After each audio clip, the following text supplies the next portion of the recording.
Good evening, everyone, and welcome to the 2025 Stories of Success, an evening with the rising professionals. My name is Anjali Nukala. My name is Charlie Janu. And we are extremely honored to be the evening co-chairs for this year's Rising Professionals program. We're so excited to take you and introduce you to the 7 incredible rising professionals who are here today to talk about the journeys that they have taken from students on this campus to successful individuals that they are today. Founded in 2015, the Purdue Rising Professionals program exists to honor distinguished young alumni and inspire Purdue students to discover their Boilermaker experience. Each year, a central committee of student leaders at Purdue recognizes a group of alumni who embody qualifications of extraordinary career and life experiences, well-rounded accomplishments, and involvement during their time at Purdue. A rising professional is someone who made the most of their time here at Purdue. The primary role of a rising professional is to inspire Purdue students and encourage them to take advantage of the plethora of opportunities that the school offers. During the program, the rising professionals share how their experiences on campus impacted their personal and professional successes. While it is a great honor for those who are selected, the main goal of the program is to ignite ambition in the Purdue student body and encourage them to forge their own path at Purdue rather than travel along that of another. Each Boilermaker experience is unique, and we strive to reflect a diverse breadth of experiences within our group of rising professionals. Before we begin today, we would love to thank our fellow Central Committee members, all of the dedicated hosts sitting here, and our advisor for the work that each of them has put into making this program a success. We would not be here today without the sustained support. Additionally, each of you in the audience plays a vital role in sustaining this organization. Your feedback helps us grow and improve, so we encourage you to scan the QR code on the screen and share your thoughts. Together, we can continue enhancing this program for the future. Alrighty, and then to kick off the panel, we're just going to bring them up one at a time and give them like a hot seat type of format.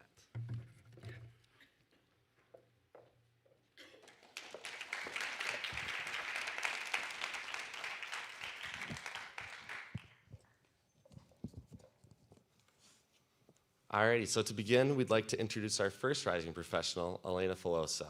Elena graduated from Purdue in 2018, earning degrees in computer graphics technology and user experience design, with studies in web design and a minor in organizational leadership.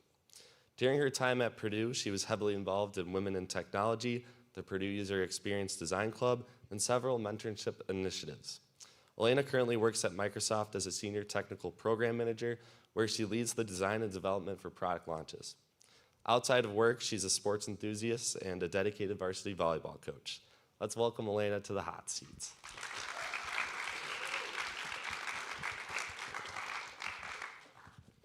Hi, Elena. Thank you so much for being here with us today.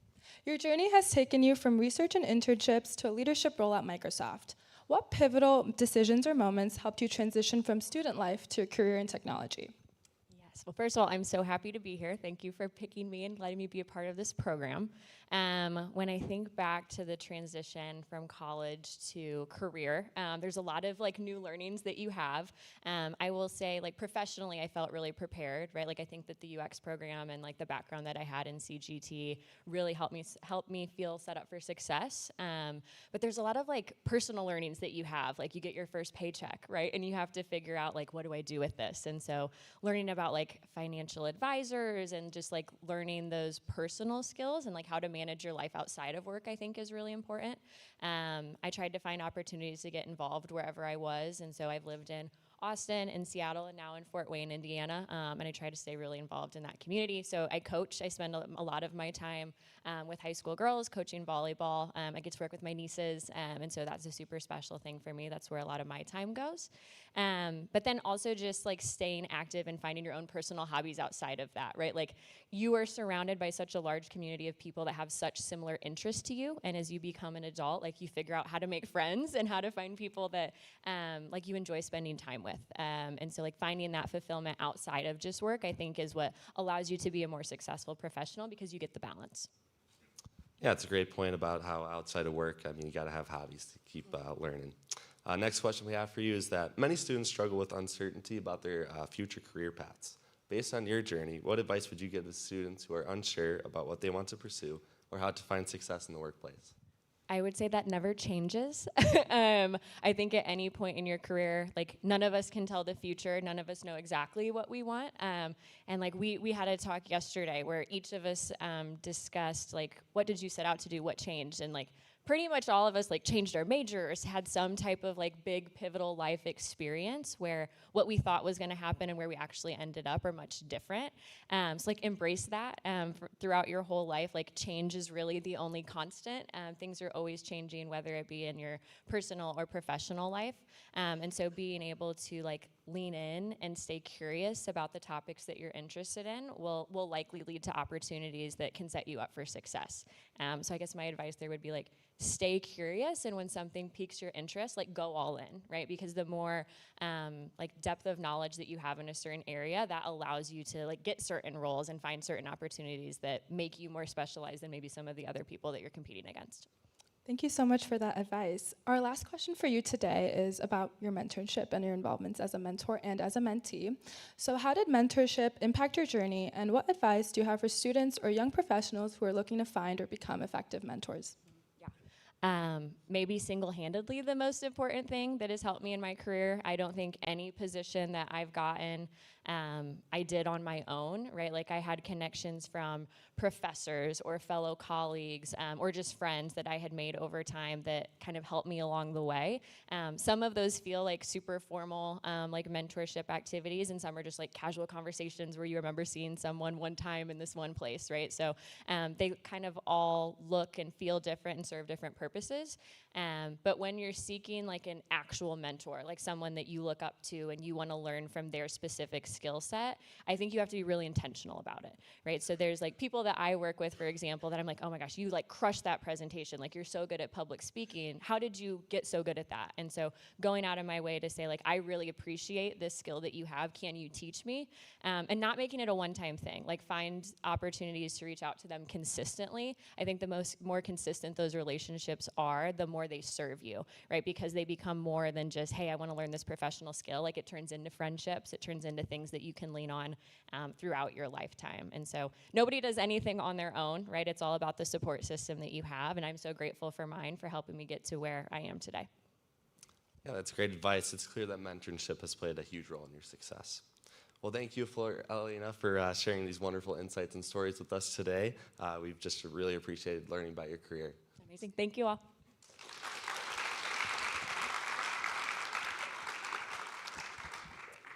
Next, we're so excited to introduce our second rising professional, Mr. Raymond Brown Riley. Raymond graduated from Purdue in 2017 with a bachelor's degree in nursing. During his time here at Purdue, he was involved in the Nursing Student Council, Boiler Gold Rush, the Purdue Cooperative Council, and served in leadership roles at Circle Pines Cooperative. Raymond is now a NICU nurse at MedStar Georgetown University Hospital in Washington, D.C., where he's also a member of the neonatal transport team and leads the Healthcare Advocacy and Legislation Council. Outside of work, he enjoys traveling, attending shows, and was even featured on HGTV's House Hunters. Let's welcome Raymond Brown Riley to the stage.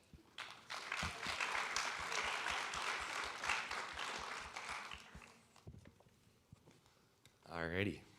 So Ray, your career is taking you to some incredible roles in neonatal care and healthcare advocacy. What inspired your passion for nursing, and how did your experiences at Purdue help set you on this path? So I always kind of knew I wanted to be a nurse, but I didn't always know what kind, and so I kind of followed my mom's example. She is a NICU nurse. She's been a bedside NICU nurse for nearly 40 years now, so when I was kind of coming through school, she was nearing that 3-decade mark, and I could still see like her passion for it and how rewarding it was and just how special it was to be kind of involved in such a special time in people's lives when they're having a baby and when they're having a sick baby and when nothing is going the way that they plan, and just how important that is to be a compassionate nurse that's kind of meeting people where they're at and helping them get through such a difficult time. So that's kind of what inspired me to choose kind of the NICU route. And then there's just so much advocacy that goes along with it. And being in the DC area, it's so easy to get involved in kind of the political arena and to advocate for our nursing workforce to get more funding and better protections and kind of prevent a lot of the issues that we're seeing in the healthcare system. Thank you so much for sharing that story. Our next question for you is about your work as a neonatal transport team and as a healthcare legislation council member. So, what leadership skills do you think are the most important for students to have prior to entering the workforce? I think it is super, super, super important to be professional and to have good professionalism and to just come into a place not really expecting to be in charge right away. I firmly believe in kind of earning people's respect. So I always think it's nice to kind of come in and show interest and show that you do want to be in leadership and you do want to move up. And if you're a nurse or if you're in a new team environment, just show that you're not just there to be a renter, you're there to be an owner. And you're not just going to be there for a year, you're going to be there for however long until you achieve your goals. And it's important to be very kind of goal-oriented, goal-minded, and just chase those goals and communicate those goals with people. Because I think when I see a new nurse on the unit and they express to me, hey, I want to be a charge nurse, I want to be a transport nurse, then immediately that inspires me to help them achieve their goals. And I feel like we both have more success that way. If somebody comes in, tells me what they want, and then we can work toward that goal together. Yeah, it's great advice, especially for students seeking to enter the workplace for the first time.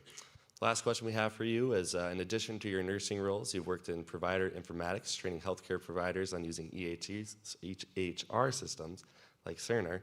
How do you see technology shaping the future of nursing and healthcare, and what skills should students develop to adapt? Yeah, so I think we can't have healthcare without technology, and I think technology is just booming faster than we've ever seen it before. So I think we kind of have to embrace it. Some of it's scary, some of it's very confusing. I don't understand a lot of the things that students today understand, but I think especially things like AI are going to be very important in healthcare. And I know we've already started to integrate AI into our EHR system.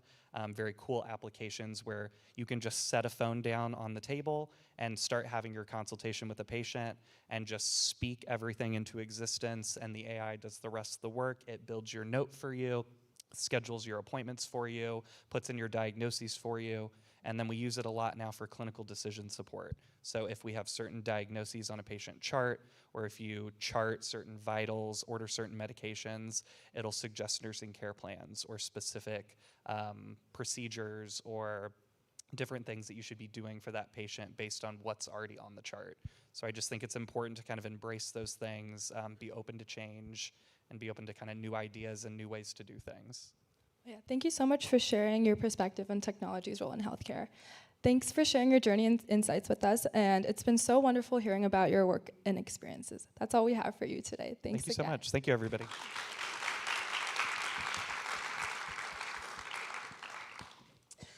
Next rising professional we have here with us tonight is Ryan Cross. Ryan Cross graduated from Purdue in 2014 with a Bachelor of Science in Biology, focusing on neurobiology and physiology and genetics, along with minors in chemistry and psychology. After realizing his passion for writing about science, he earned a Master's in Science and Medical Journalism from Boston University.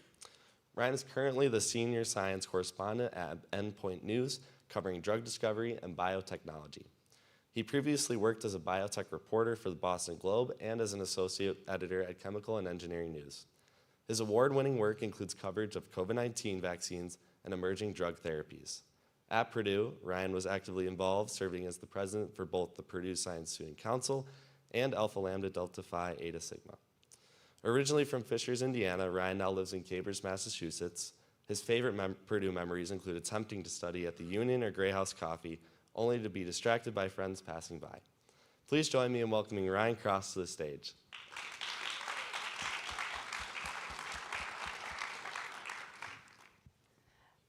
After pursuing a degree in biology with a focus on neurobiology and genetics, you shifted towards journalism.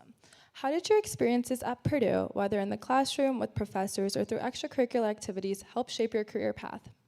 Well, yeah, first of all, thank you so much for having us here. It's been a really great weekend and a really great event so far. I'm really honored for this. I was thinking about this question and all of the random weird classes I took that my advisor actually tried to get me to drop because they were so unrelated to my degree, but I thought they were so interesting. And having that curiosity of just wanting to learn about things and not getting so caught up in the, well, what if I get like a B? Will that affect my GPA? And does it even count towards one of my electives? I think about through my junior year, I stopped worrying about that, and I just started taking some really like random fun classes. I wanted to take a class about bugs because Purdue has an entomology department. And my advisor's like, you should take like entomology 101, insects friend or foe. And I was like, no, I want to take the 500 level insect physiology class. And when else am I going to learn insect physiology? And it's not useful at all. I don't use it ever today. But it's interesting to think about things in a different way, and to just like dive into a topic that people are experts at, that and just kind of learn how other people learn about things. So there's a lot of examples. I also took some more humanities-focused classes in environmental policy and some more philosophical classes. There was one called neuroethics, which was about like the ethics of anything to do with neuroscience, whether it was addiction or like end-of-life consciousness. And it really just expanded the way that I think about things. And I would really just encourage people to think about things you're never going to get a chance to learn again, to just take advantage of that opportunity while you're here. Yeah, it's great to see that you're able to take advantage of some of the more unique classes at Purdue. Moving on to the next question. As science journalism continues to evolve, what do you see as the most significant opportunities for reporting today? It's a very good question. I think now more than ever, it is so important for people to be able to find clear, concise, reliable information online. I mean, the internet is amazing, right? We were joking backstage that our professors used to say, don't use Wikipedia, don't use Google, it's not reliable. And now we have things like ChatGPT, right? That can just spit anything out at us. And it's incredible, like we should use those technologies. But like someone has to create the information in the first place. And journalism is where a lot of that information comes out for the first time. I spend a lot of time talking to people about things that haven't been written about anywhere. And journalism is the way that the world sort of finds out about some of this new research, things that drug companies are doing, things that academic scientists are doing for the first time. I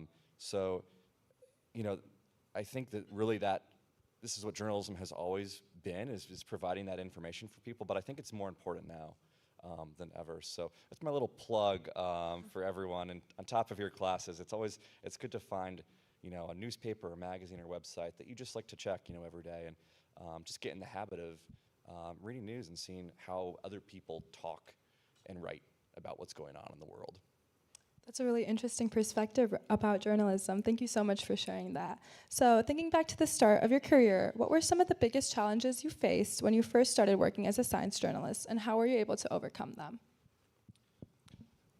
The thing that I really struggled with at first when I made the pivot from doing lab research to doing journalism is that when I would interview scientists or even like CEOs at drug companies, I would want to go in and impress them with my knowledge and ask really sophisticated questions that would make them go, oh, wow, you really get it. And then they would start talking to me like I worked at the company or that I worked in the lab, and they would use all this technical language, and then I would go home and I would try to write a story, and I couldn't do it because it was all too complicated. I didn't actually ask basic enough questions to fully understand it myself, yet alone get like a good quote for a story that was entertaining to read, right? So something that I really had to learn to do was to not be the smartest person in the room, to sort of be humble, and even if it's a topic I think I know about, to sort of just take a step back and ask the basic questions. Just ask people to explain things like, how would you explain that to your mother or grandmother, right, who doesn't have a technical background? And honestly, it makes for a better conversation because people will, stop talking like, a technical scientist and just talk to you like you're a friend, at home for Thanksgiving or on a walk, and you have really good conversations that way. And I think that's something I've learned in journalism, but it's also helpful for the rest of life too. Yeah, it's great that you can take these super complex concepts and just make them understandable for everyone. So those are all the questions we have for you today. So thank you for sharing these stories and with us tonight, Ryan. Yeah, thank you for having me.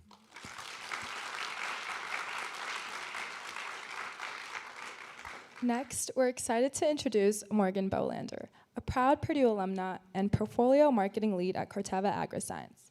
In her role, Morgan leads the development and execution of the 5-year marketing strategy for U.S. range and pasture portfolio, managing product lines and new product launches. Morgan graduated from Purdue in 2015 with a degree in agricultural economics, majoring in agricultural sales and marketing, and minoring in international studies and agriculture. During her time here at Purdue, she was heavily involved in the Ag Ambassador Program, Purdue Ag Week, and various study abroad programs. Since graduating, she's built a successful career at Corteva, taking on various sales and marketing roles. Outside of work, she and her husband Jake stay busy cheering on the Purdue men's basketball team and raising their future Boilermaker, Maggie. Please join me in welcoming Morgan Bolander.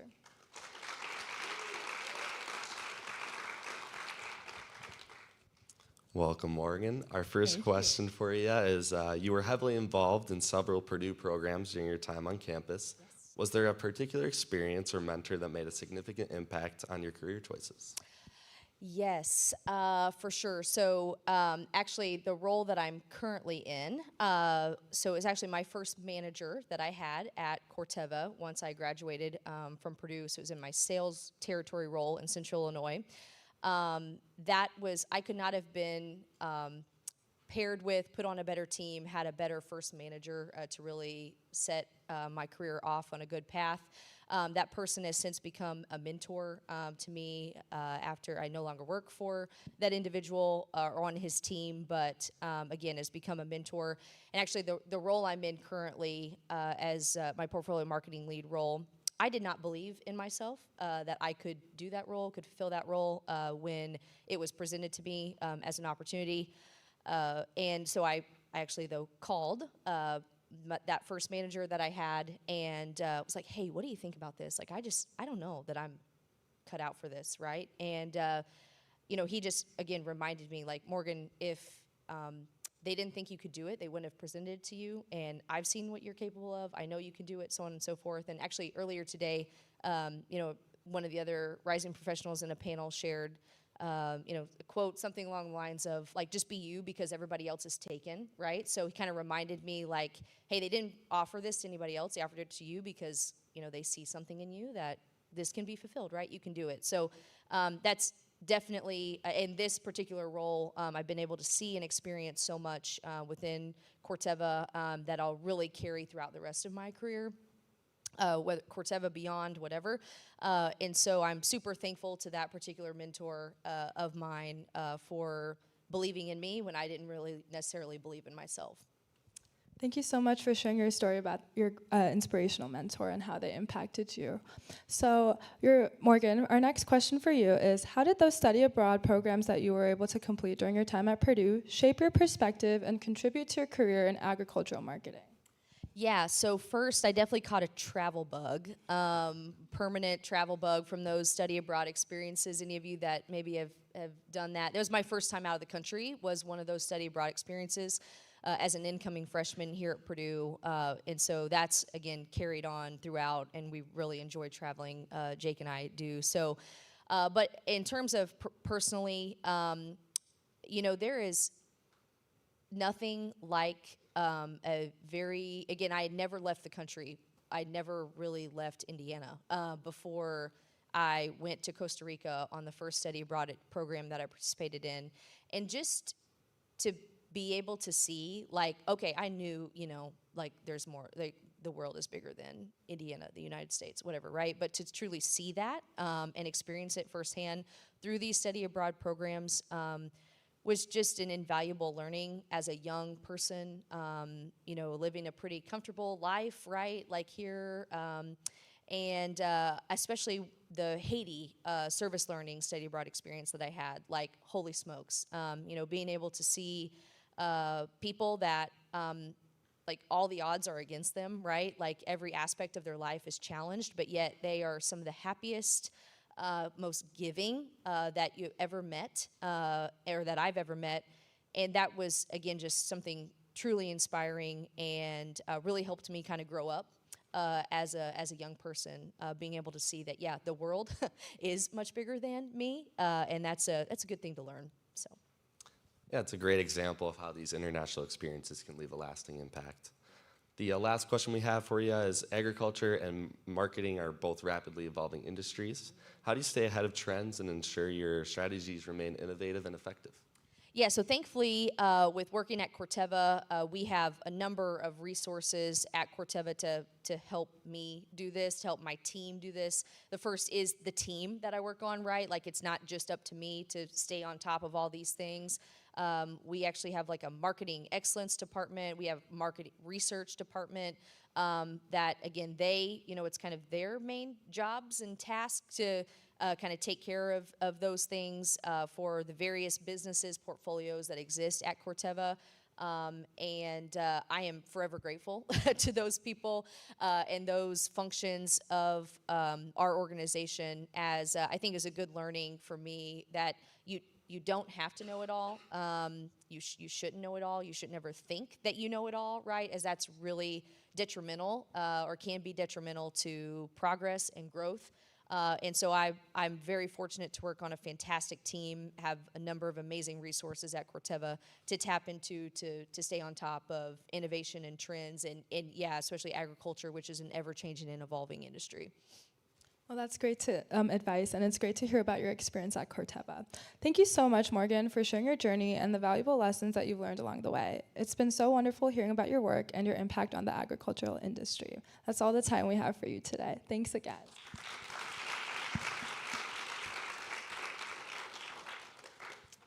The next rising professional is Matt Wawrow. Matt Wawrow is the former public relations specialist at Ditto Public Relations in Indianapolis. With a strong foundation in sports communications, he previously served as the director of Student Athlete Initiative and Creative Services for the Horizon League, overseeing communications and content creation for various sports teams and events. A 2018 graduate of Purdue University with a degree in public relations and strategic communications, Matt was actively involved in organizations such as the Purdue Marching Band, the Crazy Monkeys, and Public Relations Student Society of America. He has also lent his expertise volunteering for major events including March Madness, the Indy 500, and the College Football Playoff. Beyond his professional endeavors, Matt dedicates his time volunteering at local sports and community events. Please give a warm welcome to Matt.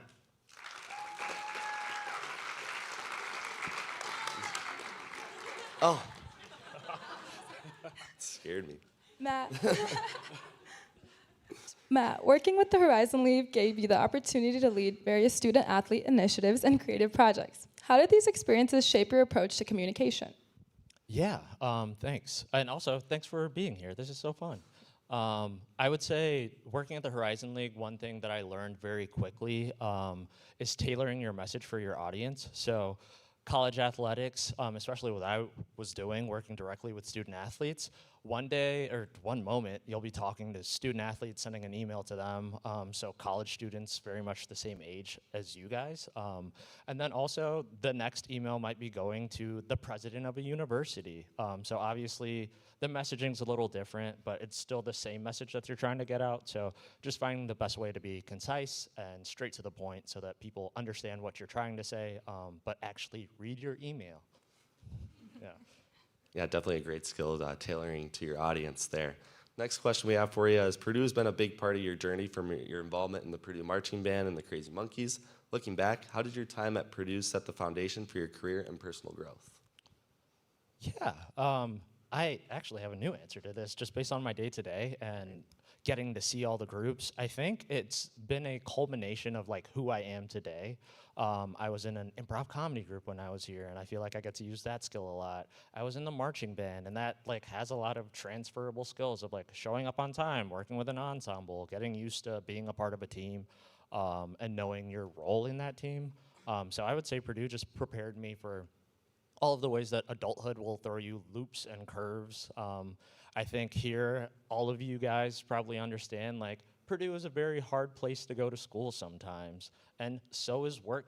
Work can be very challenging, and you learn how to work with other students, how you react, I know that I got better at time management when I was here because studying was a thing that I didn't do a lot in high school. And when you get here, it's something that you have to do. And then same thing like in adulthood. I do a lot of writing, and like I said, I work with all of these groups. So being able to compartmentalize my time when you're a part of so many things and making sure all of the things I said I would do get done, that's definitely a skill that I perfected here at Purdue University. Thank you so much for sharing that. It's great to see how your time here at Purdue prepared you for your professional life. As someone who has managed a variety of creative initiatives, how do you stay motivated and generate fresh ideas when facing professional challenges? I think it's kind of taking a step back and finding time to be a human being again. Especially when you're in communications, marketings, those types of roles, you're never going to do something that hasn't been done before. Unfortunately, especially at this point in the game, like even with the advent of social media, like there's not a lot of new things. So I think it's sometimes getting an idea from watching a movie or reading a book and then sort of thinking of like, oh, I've never thought about applying this problem that I'm facing right now in this different solution. So I think it's just being able to maybe take a step away, take a step back, because sometimes just staring at the problem isn't the solution. It's having that space, that time to be able to sort of reflect and then go back. That's when I've always found that's when I'm my most creative. Just wasting time on social media doesn't feel like wasting time if it's research that you're doing, you know? So it's just finding ways of like, again, working in college sports is some teams do this trend and oh, this is a fun dance. Maybe that's something that we can do. And then also it's like, oh, I really loved how when this issue happened, this company talked about it like this. Maybe that's how we can apply it differently, but similarly in what you're doing today. So just finding ways to be creative outside of just like trying to solve a problem immediately. Yeah, that's a great point. Thank you for sharing. That's all we have for you, Matt, so thank you for coming up here and sharing. Let's give him another round of applause. Our next rising professional is Laura Bauke. Laura Bauke's connection to Purdue runs deep, as she is both an undergraduate in management and a master's degree in accounting. Since leaving Purdue, she has built a remarkable career at Deloitte, transitioning from an audit manager to a role in the CFO program group. Along the way, she earned her CPA license and has been instrumental in helping clients navigate complex challenges in real estate, tech, and beyond. Outside of work, Laura enjoys outdoor activities, yoga, and spending time with her dog. Her time here at Purdue was filled with meaningful involvement in organizations like Kappa Alpha Theta, Old Masters, and Women in Business. Please join me in welcoming Laura to the stage.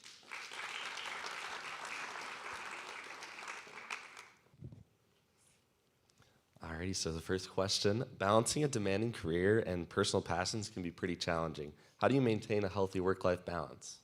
That is an excellent first question. And thank you, everyone, for having me. This has been such an honor to be part of Rising Professionals, and I'm so lucky to be here with a great group of fellow professionals, and I'm excited to share with you all. So outside activities, well-being, a demanding workload, it can be very hard to balance, but I will tell you all what I tell everyone that joins my team.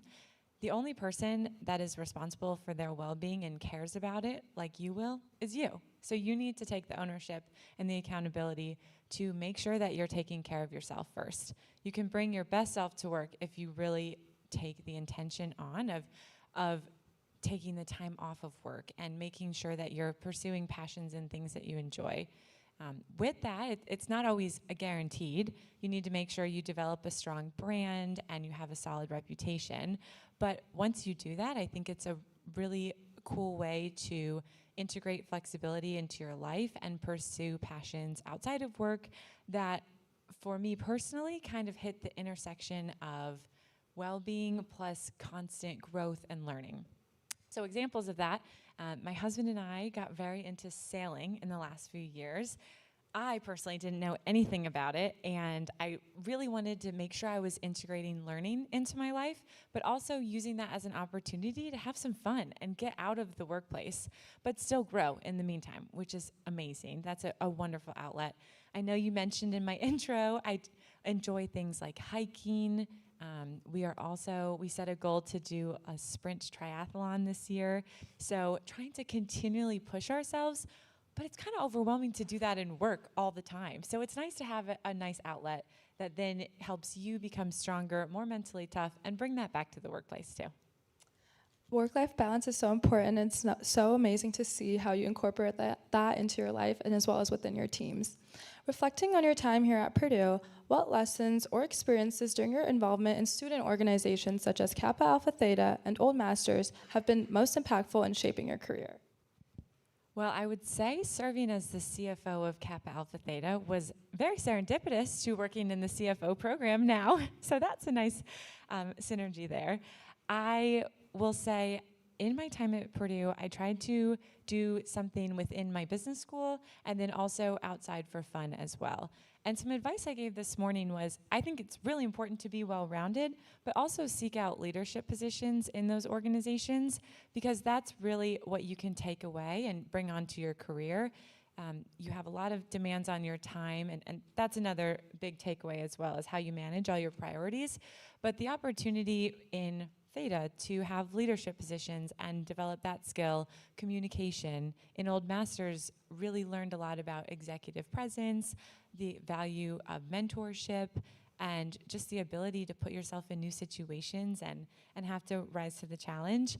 Definitely has impacted my career a lot and given me a lot of great skills. It's great to see that these things outside of class have been super impactful on your career. Last question we have is, you've built a successful career over the past several years, but can you think of a significant challenge you've faced that has provided the most valuable learning experience? I can think of many significant challenges, so it's hard to get it down to just one. I would say for me, my most significant challenge was probably about 5 years into my career when I hit that manager level in public accounting. My past experience had been working on one client or one job at a time.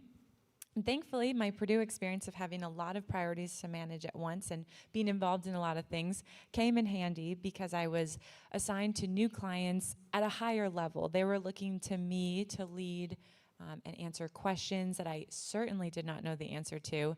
I had a very tight turnaround on some projects that I was assigned to. I mean, I made manager literally the day before. Then I was put on a job that said, we have a month to get this big project out, and you need to gather 15 people, motivate them during the summer after they just got off of some pretty tough, busy seasons, and be successful, and not only deliver quality work, but tackle a lot of challenges at the same time and make sure you're communicating it well. So that was kind of thrown into the fire a bit, but I'm really happy that I had these experiences at Purdue to be able to set me up for that. And I learned so much going forward, and certainly a lot of things I didn't do well in that moment that I was able to correct and do better going forward. Thank you so much for sharing that. It's great to see how your experience at Purdue kind of translates into your professional life and helps overcome those challenges. That wraps up our time together for the day. Thank you so much for joining us and sharing your words of wisdom. Thank you all for having me.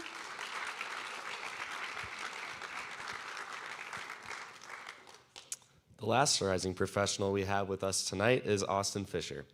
Austin Fisher is the Corvette Program Quality Manager at General Motors. In his role, Austin plays a key part in assuring the performance and quality of one of the world's most iconic sports cars. Austin graduated from Purdue in 2017 with a degree in mechanical engineering.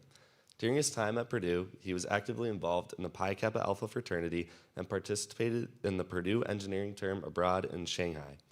Since joining GM, Austin has gained diverse experiences in system integration, body engineering, and product development quality. Outside of work, he enjoys traveling with his wife, playing guitar, and staying active through sand volleyball, tennis, and golf.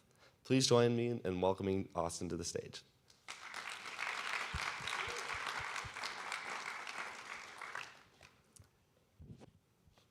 Hi, Austin. Thank you so much for being here. Your journey to Purdue and into the engineering field wasn't straightforward, but you were able to turn challenges into success. What was the most important lesson you learned about perseverance during your time at Purdue? Yeah, thank you. Good question. So Purdue had a funny way of teaching me my first lesson of perseverance by rejecting my initial college application into the College of Engineering. So kind of right out the gate, they were teaching me perseverance. So it was quite unfortunate to start out that way, and so I had to pivot into industrial design. So I did that, and it was an area I was really passionate about, and I enjoyed the idea behind design and creativity. but it really wasn't based on my skill sets. I knew I was more likely better suited to be an engineer. So after arriving, I pivoted again over to engineering.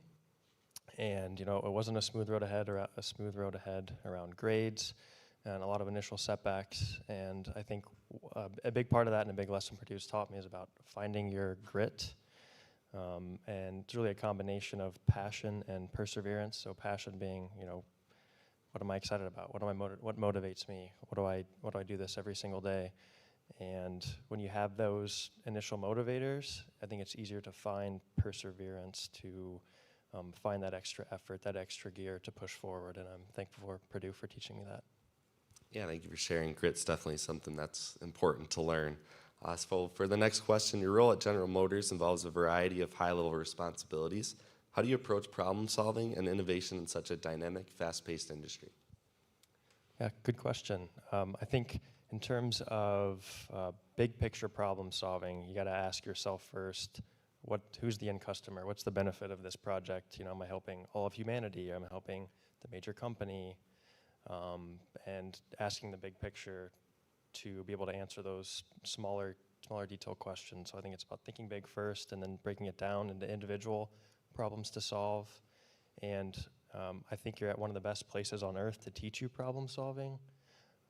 The way the curriculum is structured and problem solving best practices that you learn here about listing your unknowns, your knowns, your assumptions, and understanding how to develop that into a design of experiments, and how changing an unknown or changing a key output can affect the full design of experiments. I think Purdue does an excellent job of teaching that full process. And specifically in the automotive industry, I think the automobile is one of the most complicated consumer products in the world today.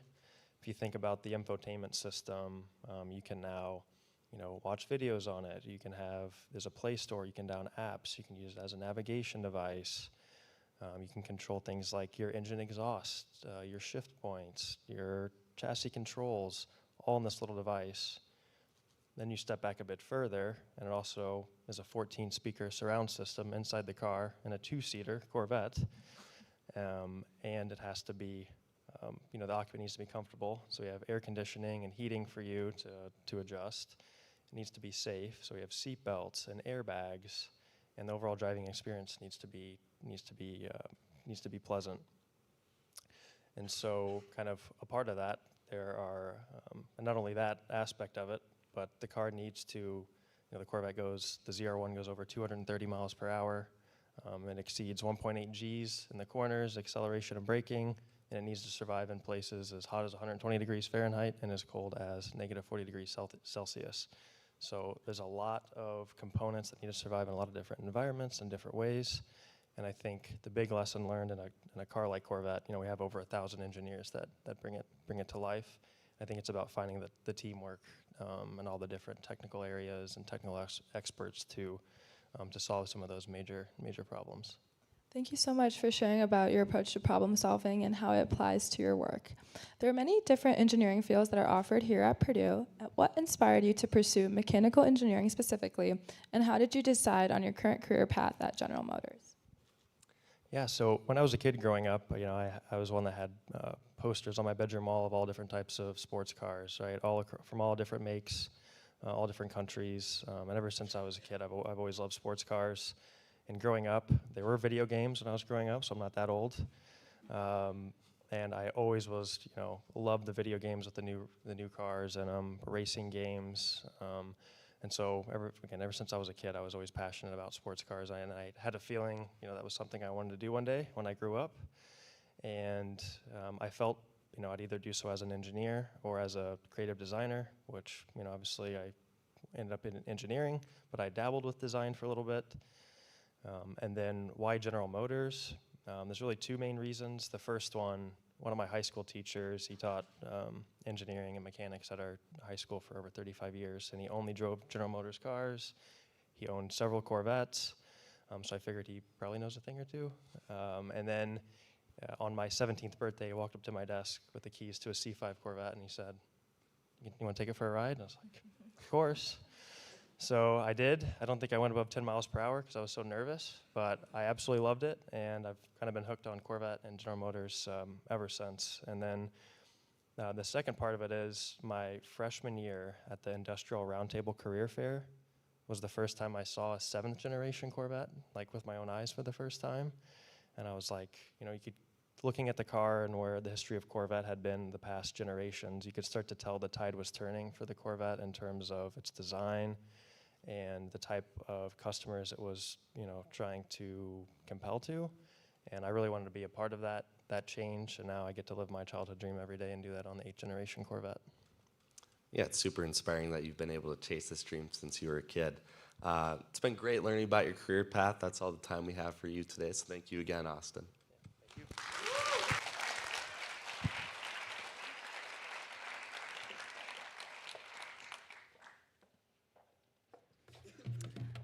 Before we wrap up tonight, let's bring back all 7 of our incredible rising professionals for one final round of applause. Their insights and experiences have truly made this an inspiring conversation. We're so grateful for their time here tonight.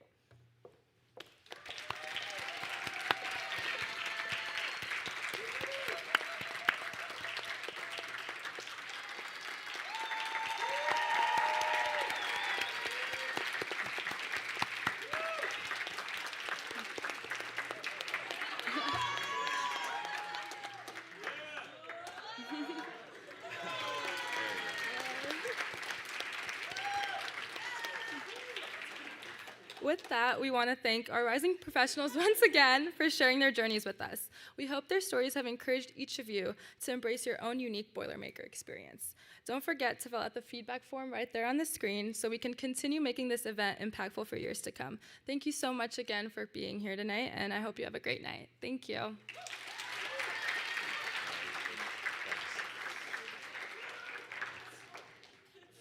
guys are like, Release waiting them. it down. Yeah.